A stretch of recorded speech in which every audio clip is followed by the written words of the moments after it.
Hello, all you crypto aficionados. News is a little bit slow today, so we're going to talk about the fact that Bitboy just sued TJ.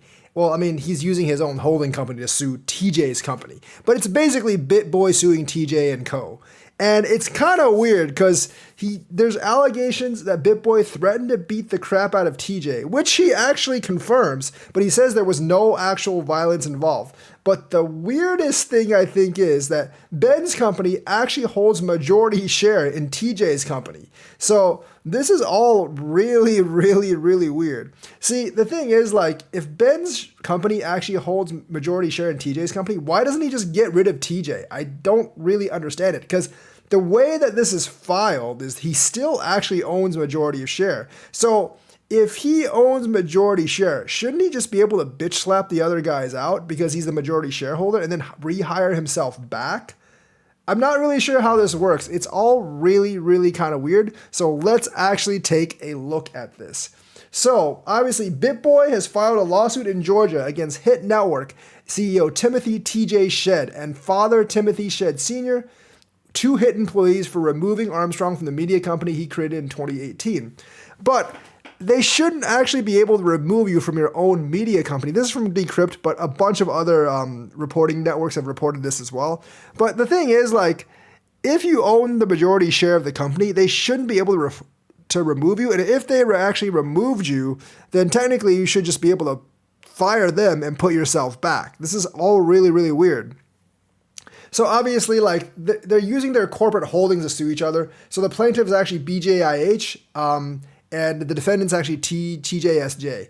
But it's really them suing each other. So they originally filed this on August 30th, but it was actually withdrawn and then refiled. I'm not really sure why. So the thing is, like, Ben Armstrong's company actually holds 67% of the shares, while TJ only holds 33%.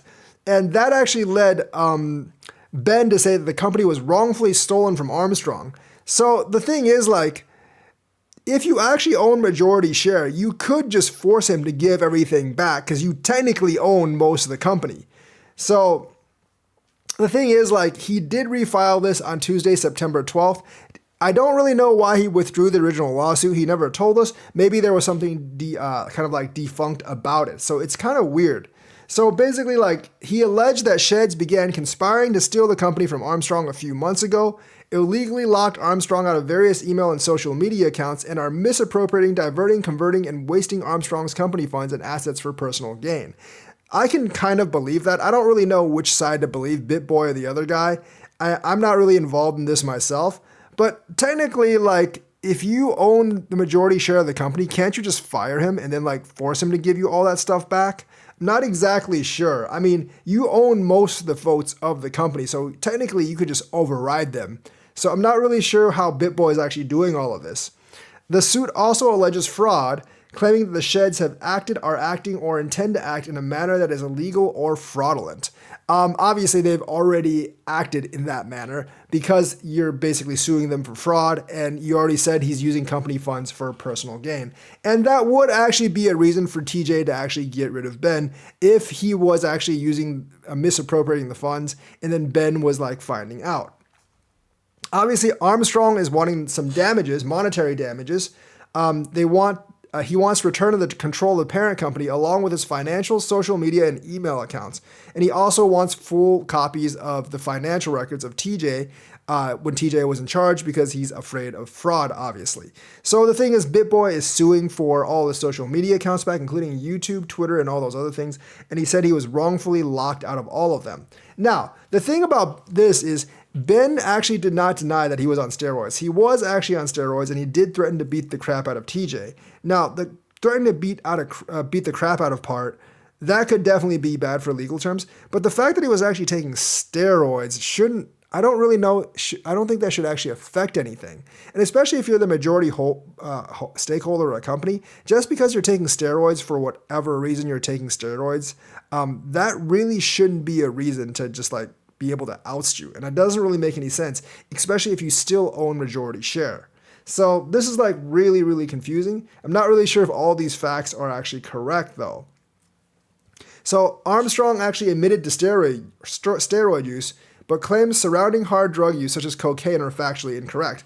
And I don't really know about the legality of steroids. I know a lot of bodybuilders use them, so steroids may not actually be illegal, but and obviously cocaine is. So if he was actually using steroids, that really shouldn't affect him actually being able to run the company or him being the spokesperson of the company.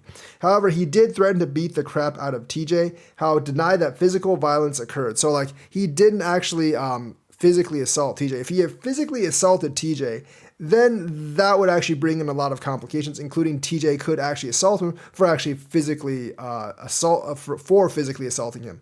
But we'll have to see like if these facts actually play out, and I think a lot of the court case will depend on like if he actually punched TJ or not, and if he's actually on cocaine. I don't know if how much the cocaine thing will actually affect it, but if he actually punched TJ or not, that would actually affect a lot of the lawsuit. So the filing doesn't directly address or refute the assault or drug allegations, but the suit calls the termination letter as well as another document used in an effort to remove Armstrong and the BTTJ from the parent company unauthorized, ineffective, and void. Yeah, I don't really know how you could actually authorize to remove Armstrong if he is the majority stakeholder in the company. That really doesn't make any sense. You would have to have Ben actually sign off on it.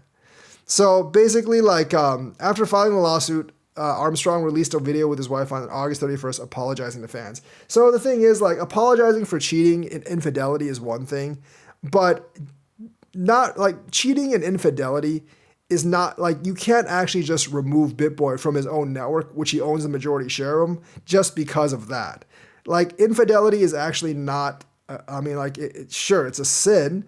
And I've heard that TJ runs a Christian network, and I understand that. But legally, it is not an actual reason to actually out someone from their own company. So they might have problems fighting that. So obviously, like this is more of like Ben's side of the story, and we don't really know TJ's side of the story because he actually hasn't given much of a comment at all.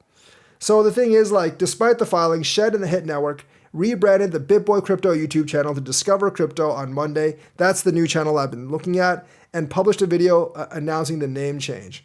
The comments section was immediately filled with responses supporting Armstrong and decrying the decision to remove him from the company. So the thing is, like, this guy was a minority stakeholder in the company. He somehow decided to remove the majority stakeholder in the company, and somehow that actually worked.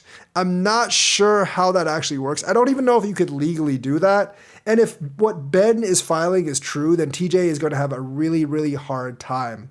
Actually, TJ is going to have a very, very hard time defending himself, and Ben might actually get everything back.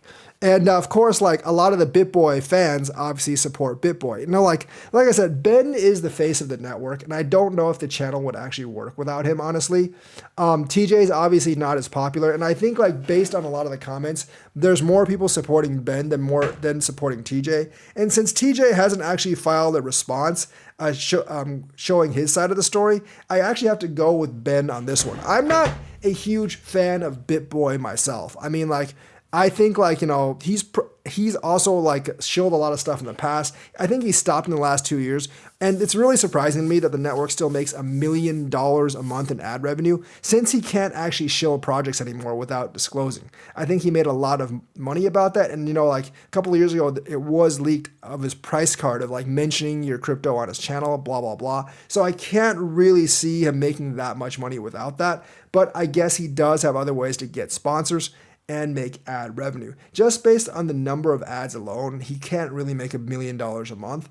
But if he has private sponsors, then that's a whole different story altogether. So this is really, really interesting on how this is developing. I mean, we saw like Ben getting ousted. We saw Ben crying on his video. And now we're seeing Ben fighting back and trying to sue TJ.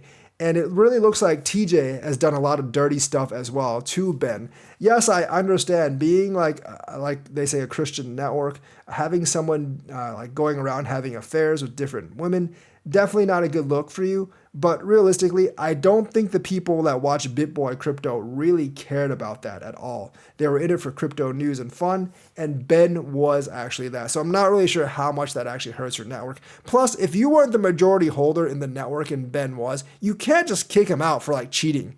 That doesn't actually work that way. I don't think any business actually works that way. It's like, oh no, the CEO slept with someone else's wife. Therefore, even though he's majority shareholder in our company, we're going to kick him out. Yeah, that doesn't actually work in real life. So the thing is, like, unless TJ files response and shares a side of the story that's completely different from Ben, I will actually side with Ben here because the legal things done by TJ right now just doesn't really seem to make any sense at all. And I do think, like, legally, unless there's a really good response within a set amount of time, I do think Ben's actually going to win this lawsuit because he is the majority stakeholder. And despite him threatening to beat the crap out of someone, he might actually have to pay damages for that, by the way. And if he physically assaulted him, there's definitely more that's like a whole story altogether. But if it's true that he only threatened to beat the crap out of him without actually physically assaulting him, there might be a fine for that, but I don't think he would actually have to give up control of the company. So let me know what you think. This stuff is getting really interesting. I'll follow this along. It does actually have to do a lot with like the crypto influencer community, which I'm a part of. So let me know what you think about this. Like and subscribe, hit that bell notifications button. Thank you and have a nice day.